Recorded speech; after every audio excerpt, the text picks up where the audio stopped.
நாம் நேற்று மீமாம்சை பற்றி பார்த்தோம். மீமாம்சையில் பூர்வ மீமாம்சை, உத்தர மீமாம்சை என்று உத்தர மீமாம்சை பார்த்துக்கிட்டு இருந்தோம். இந்த உத்தர மீமாம்சை உருவமற்ற மற்றும் உருவமுடைய பிரம்மம் மற்றும் ஈஸ்வரனையும் தியானித்து வணங்குவார்கள். உருவம் உள்ளதையும் உருவம் இல்லாததையும் வணங்குகிற தன்மையுடையவர்கள். ஞானபோதத்தால் மட்டுமே நிர்குண பிரம்மம், எனவே ஞானபோதத்தால் மட்டுமே நிர்குண பிரம்மத்தை அடைய முடியும் என்ற நம்பிக்கை உடையவர்கள் இந்த உத்தரமீமாம்சைக்கார். பரமாத்மாவும் சீவாத்மாவும் இரண்டல்ல ஒன்றே என்னும் கொள்கை உடையவர்கள். அதான் இதில் முரண்பாடு. சீவாத்மாவும் பரமாத்மாவும் ஒன்றுங்கிறாங்க. உபநிடதங்கள் சொல்லப்பட்டவற்றை ஒழுங்கமைத்து சுருங்க உரைப்பது பிரம்மசூத்திரம். ஆமாம், வேதாந்தம் சொன்ன வேதாந்தத்தினுடைய சாரமாக இருப்பது பிரம்மசூத்திரம். இதனுடைய ஆசிரியர் வியாசர். இதுக்கு ஏன் பிரம்மசூத்திரம்னு பெயர் வந்ததுன்னா, பரம்பொருளை பற்றி விளக்குவதால் பிரம்மசூத்திரம் என்று பெயர் வந்தது. வேதாந்தம் என்பது என்ன என்று கேட்டால் உபநிடதம். அதாவது வேதத்தினுடைய இறுதியாக இருப்பது வேதாந்தம். வேதம் ப்ளஸ் அந்தம் வேதாந்தம். ஆமாம், வேதம் இறைவனால் அருளப்பட்டது. மீமாம்சையை 3 வகையாக சொல்லுவார்கள். ஒன்று, கடவுள் உண்டு இல்லை என்பதை தெளிவுபடுத்தாதவர். கடவுள் இருக்காரா இல்லையா, ஆமாம், அதை பற்றி தெளிவே இல்லாமல் இருக்கிறது. இன்னொன்று, இல்லை என்றே சொல்பவர்கள், அவர்கள் குறிப்பிட்டவர்கள். இன்னொருவர் உண்டு என்று சொல்பவர். 3 வகையானவர். ஒருவர் உண்டு என்று சொல்கிறார், ஒருவர் இல்லை என்று சொல்கிறார், இன்னொருவர் உண்டு இல்லை என்பதை தெளிவுபடுத்தாமல் இருக்கிறார். இந்த 3 பேர் இருக்கிறார்கள். வேள்வி பயனை வழங்கும் என்கிற கொள்கை உடையவர்கள் இவர்கள். ஆமாம், இவ்வுலகம் இறைவனால் படைக்கப்பட்டது அன்று என்பது அவர்களுடைய வாதம். இதெல்லாம் இந்த உத்தர மீமாம்சையில் இருக்கிற செய்திகள். அடுத்தது நான் பார்க்க வேண்டியது ஏகான்மவாதம்.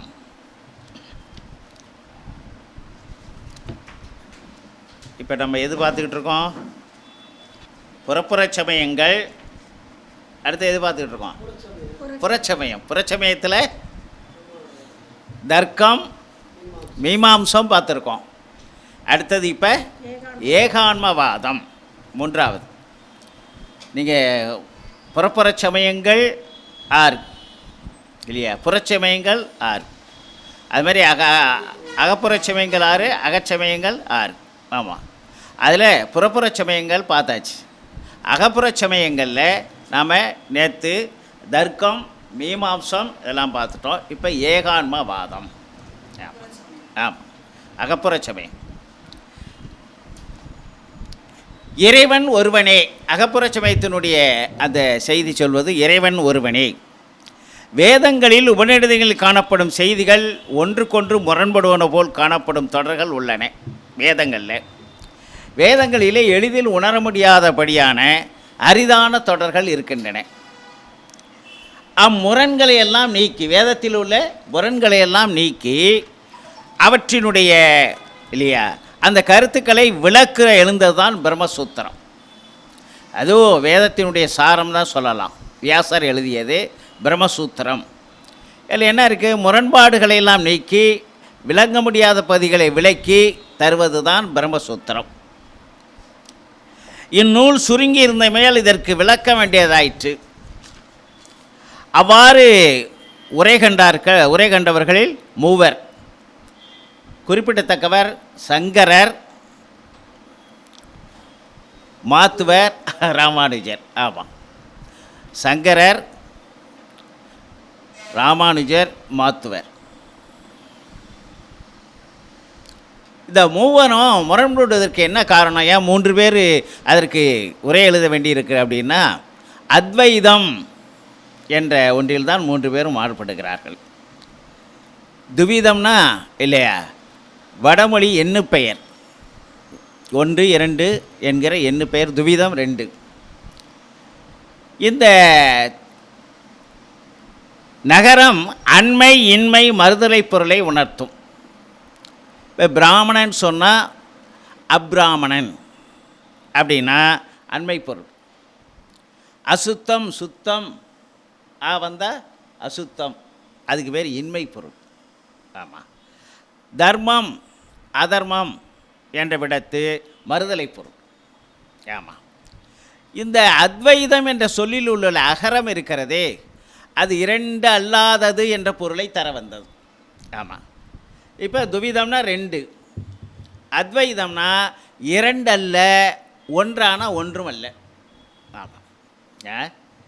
ஆமாம், இரண்டு அல்ல, அப்போ ஒன்றான ஒன்றும் அல்ல. இரண்டும் அல்ல ஒன்றும் அல்ல என்று சொல்வது தான் அத்வைதம். ஆமாம், ஒன்றுக்குள் ஒன்றாகி போவது. சாமிக்கே என்ன பேருனா ஒருவருங்கிறாங்க. ஒருவன் என்று சொன்னால் ஒரு பொருளை குறிக்கும். ஆனால் ஒன்றிலே இன்னொன்று இருக்கிறது. உமையொரு பாகனாக இருக்காரா? ஆமாம். எனவே சுவாமி ஒருவர் என்று சொல்லுகிறார்கள். அது மாதிரி அத்வைதம் என்றால் இல்லையா, ஒன்றும் அல்ல இரண்டும் அல்ல. ஆமாம், இது ஒரு மிகப்பெரிய தத்துவம். இது அத்வைதம். இரண்டில்லை ஒன்றே என பொருள் கொண்டவர் சங்கரர்.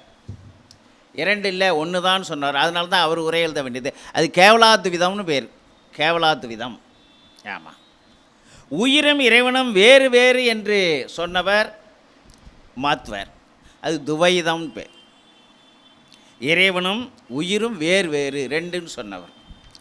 இரண்டில்லை ஒன்றே இல்லையா என்று சொன்னவர் தான் ராமானுஜன். அவர் வழங்கினது விசிஷ்டாத்வைதம். துவைதம் இல்லையா, கேவலாத்விதம், விசிஷ்டாத்வைதம். துவைதம்னா இரண்டு, அத்வைதம்னா இரண்டும் அல்ல ஒன்றும் அல்ல. அதான் இது விசிஷ்டாத்வைதம். இரண்டும் அல்ல ஒன்றும் இல்லை, அத்வைதம். அத்வைதம். எனவே இந்த இறையும் உயிரும் இரண்டாக இருந்தும் பிரித்தறியாதத இல்லையா, பிரித்தறிய வாராது. ரெண்டும் இல்லையா, ரெண்டையும் பிரிக்க முடியாது. எப்படி கண்ணொளியும் உயிர் அறிவும் போல. உயிர் இல்லைன்னா கண்ணொளி தெரியுமா? உயிர் அறிவும் கண்ணொளியும் போல பிரிக்க முடியாது என்று சொல்கிறார்கள். இப்போ துவைதத்துக்கு உங்களுக்கு விளக்கம் அப்படி எளிமையாக புரியணும்னு இருந்தால், வாழைப்பழம் இருக்குல்ல, அதில் ரெண்டு சேர்ந்துருக்கும். அது ஒன்றா ரெண்டா?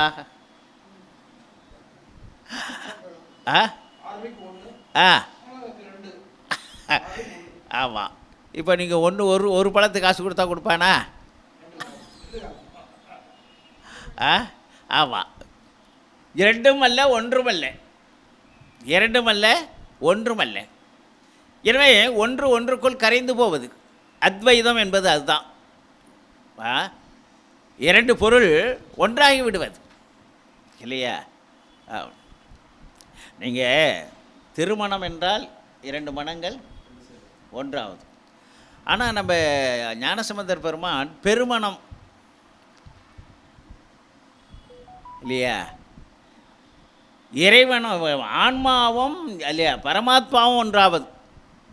இது ரெண்டு ஆத்மாக்கள் ஒன்றாவது, இது ஆன்மாவும் பரமாத்மாவும் ஒன்றாவது. அதனால தான் அதுக்கு பேர் பெருமணம் பேர். நல்லூர் பெருமணம், திருப்பெருமண நல்லூர்னு சொல்கிறோம்ல. ஆமாம். ஏன் இல்லையா, திருமணம் பெருமணம். பெருமணம் என்பது ஆன்மா ஆண்டவனோடு ஐக்கியமாவது. ஆமாம். இது ரெண்டு ஆன்மாக்கள் ஆவது திருமணம். ஆமாம்.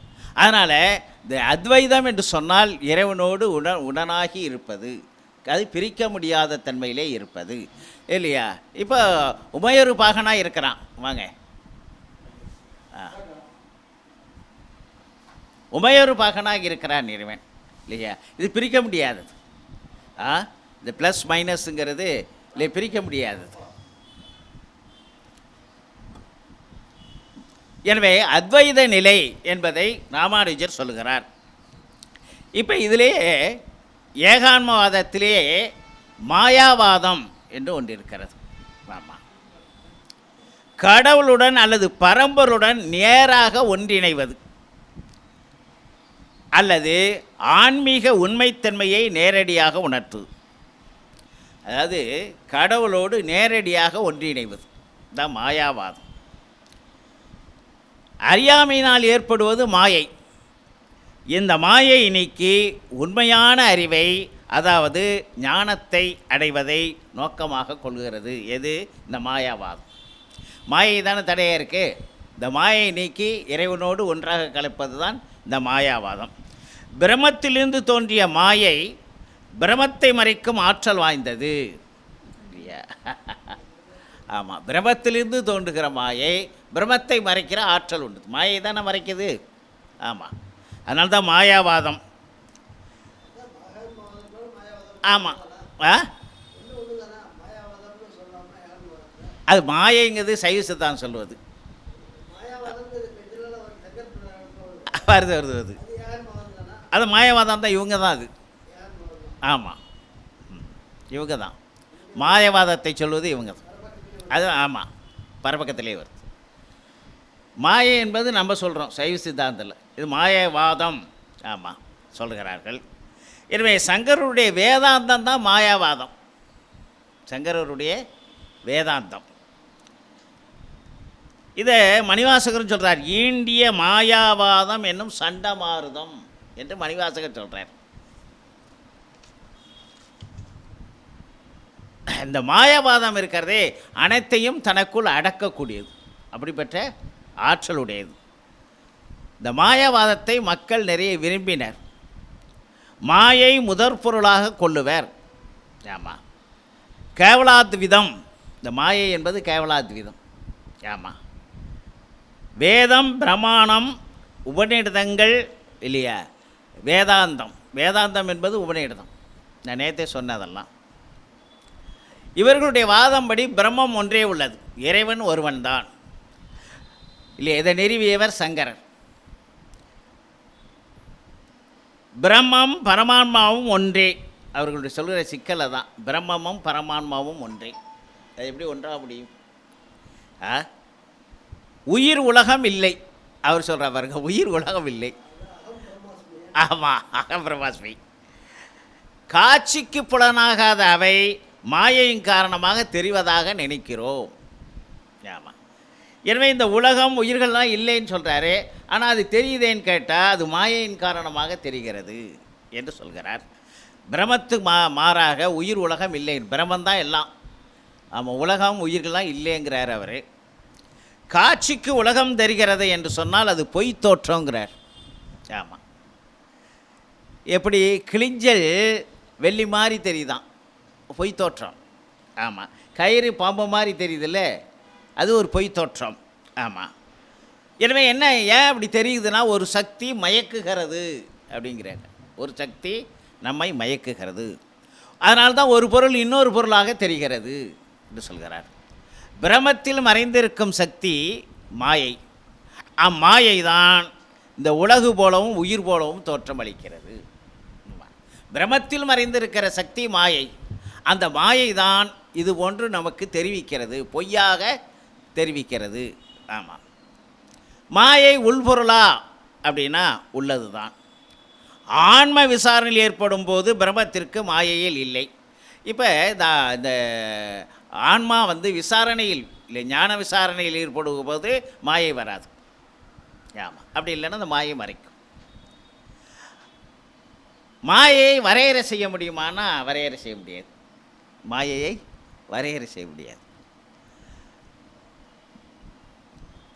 இது அறிவை மயக்குகிறது. இந்த மாயை அறிவை மயக்குகிறது. பொய்யை மெய்யென்றும் மெய்யை பொய் என்றும் காட்டுகிறது. ஆமாம், இறைவன் ஒருவன் தான், பிரம்மம் ஒன்றே. அவர்களுடைய வாதம் மாயாவாதத்தில் அதான். உலகத் தோற்றத்திற்கு பிரம்மம்தான் முதற் காரணம். ஆனால் நாம் என்ன சொல்கிறோம் சைவ சித்தாந்தத்தில்? சுவாமி நிமித்த காரணம்னு சொல்கிறோம் இல்லையா. மாயை தான் முதற் காரணம் நம்ம சைவ சித்தாந்தம் சொல்லுவது. சுவாமி நிமித்த காரணம் இல்லையா. மண் ஒரு காரிய பொருளாகிறதுக்கு மண் முதற் காரணம். நிமித்த காரணம் குயவன். ஆமாம், துணை காரணம் சக்கரம். ரைட்டு, இதுதான். ஆமாம், ஆனால் இவங்க என்ன சொல்கிறாங்க, இல்லையா உலகத் தோற்றத்துக்கு பிரம்மம் தான் முதற் காரணங்கிறாங்க. ஆமாம், ஏன்னா பிரம்மத்துக்குள்ள மாயை மறைஞ்சிருக்கங்கிறாங்களே. பிரம்மம்னா என்ன? அவங்க சொல்கிறபடி மாயாவாதத்தின்படி பிரம்மம்னா என்ன? அருவாய் இருப்பது, அது உருவம் கிடையாது, ஆனந்த வடிவுடையதாக இருக்கிறது. செறிவாய்னா எங்கும் நிறைந்திருக்கிறது, மாயை எங்கும் நிறைந்திருக்கிறது. அது மட்டுமல்ல, நித்தியமாய் இருக்கிறது. ஆமாம், நாம் சொல்கிறோம் பதி பசு பாசம் மூன்றும் நித்தியம் அனாதி என்று சொல்கிறோம். சைவம் நிகழ்ந்த சத்தாய் சுத்தமாய் புதிதாய் குணங்கள் ஒன்றுமின்றி இல்லையா நிர்குணம். வேதம் தனக்கு அளவாய் பிரியா அனுபூதி அப்படின்னா தனக்கே உள்ளது. பிரமம் ஒன்றே உள்பொருள், மற்றவெல்லாம் இல்லை. கதிரவன் நிழல் நீர் இருக்கும் பாத்திரங்கள் தோன்றுமாறு போல. இப்போ கதிரவன் இருக்குது, நிறைய தண்ணி பாத்திரம் இருக்குது, அதில் தெரியுது பாருங்கள், அது மாதிரிங்கிறாங்க. பிரம்மம் உடல் தோன்றி நிற்கிறது. இந்த உடல்லாம் பொய், இந்த உடல் தோறும் எது இருக்குது? பிரம்மம் இருக்குது. எப்படி கதிரவன் வானத்திலிருந்து இதை ஆமாம் பாத்திரங்களில் தெரிவது போல அவர் எல்லா உள்ளும் இருக்கிறார் அப்படிங்கிறார். பிரமத்தை உணர்வும் பேரவில் தோன்ற பிரமமே மெய்யாகும். வெள்ளி நெருப்பிலுட அது இன்னும் இல்லையா அதனுடைய அழுக்கு நீங்குவது போல பிரம்மஞானம் கைவர இல்லையா பிரம்மம் ஒன்றே மெய்யாக இவ்வுலகம் பொய்யாகிவிடும். எனவே இறைவனை நோக்கி இருக்கிற பொழுது இந்த ஆமாம் பிரம்மம் ஒன்று தான் மெய்யாகும், பாக்கியெல்லாம் பொய்யாகிவிடும். வேதாந்திகள் பொருளை மூன்றாக சொல்லுவர். என்றும் உள்பொருள், என்றைக்கு இருப்பது அது சத்து, அது பிரம்மா மட்டும்தான். இல்பொருள் அசத்து. ஆமாம், அது எப்படி? அது வரவே வராது, மலடி மகன் மாதிரி. ஆமாம், இரண்டுக்கும் இடைப்பட்டது உலகம், இது அசத்தும் அன்று சத்தும் அன்று. ஆமாம், அதுக்கு அவங்க என்ன பேர் சொல்கிறாங்க? சதசத்து லட்சணம், சதசத்வி லட்சணம் அப்படிங்கிறாங்க. சதசத்வி லட்சணம் என்று சொல்கிறார். சரி, எனவே பிரமத்திலிருந்து தான் அனைத்தும் தோன்றின என்பது அவர்களுடைய கருத்து. இந்த உயிர்கள் உடல்கள் உலகம் எல்லாம் பிரமத்திலிருந்து தான் தோன்றின என்பது. வீடு பேறு பெறுவதற்கு அவர்கள் என்ன வழிகாட்டுகிறார்கள் என்று சொன்னால், சிரவணம் மனனம் நித்தியாசம்னு ஒன்று சொல்கிறாங்க. சிரவணம் மனனம் நித்தியாசம். சிரவணம்னா என்ன? குரு வழி வேதாந்தத்தை கேட்டல். ஆமாம், உபநிடதங்கள் சொல்கிறோம்லே, குரு வழி வேதாந்தத்தை கேட்டல். மனனம், அவ்வாறு கேட்டவற்றை ஐயம் தீர சிந்தித்தல் மனனம். நித்தியாகாசம், நித்தியாகாசம் அப்படின்னா உலகில் செல்லும் மனதை பிரமத்தை சிந்திக்கும் நிலையில் நிறுத்தல். ஆமாம், இந்த உலகியல் நோக்கி போகிற மனத்தை இறைவனை நோக்கி நிறுத்தல். இது நித்தியாசம் என்று சொல்கிறார்கள். அப்படி நிறுத்துகிற பொழுது பாவம் நீங்கி விடுகிறது. அதுபோல் இறைவனை அடைய நிதித்தியாசம், நிதித்தியாசம் கரெக்டு, நிதித்தியாசம். ஆமாம், நிதித்தியாசம்.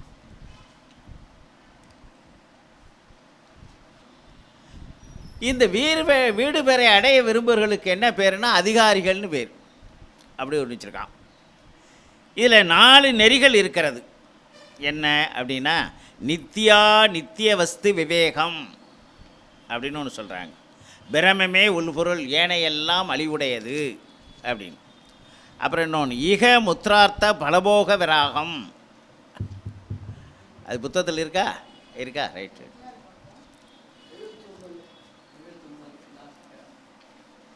இக முத்ரார்த்த பலபோக விராகம், இகபரத்திற்கு கொள்ளத்தக்க மன உறுதிப்பாடுகளின் வழி இன்பத் துன்பங்களில் ஒவ்வொருப்பற்று எவற்றையும் வேண்டாதிருப்பது.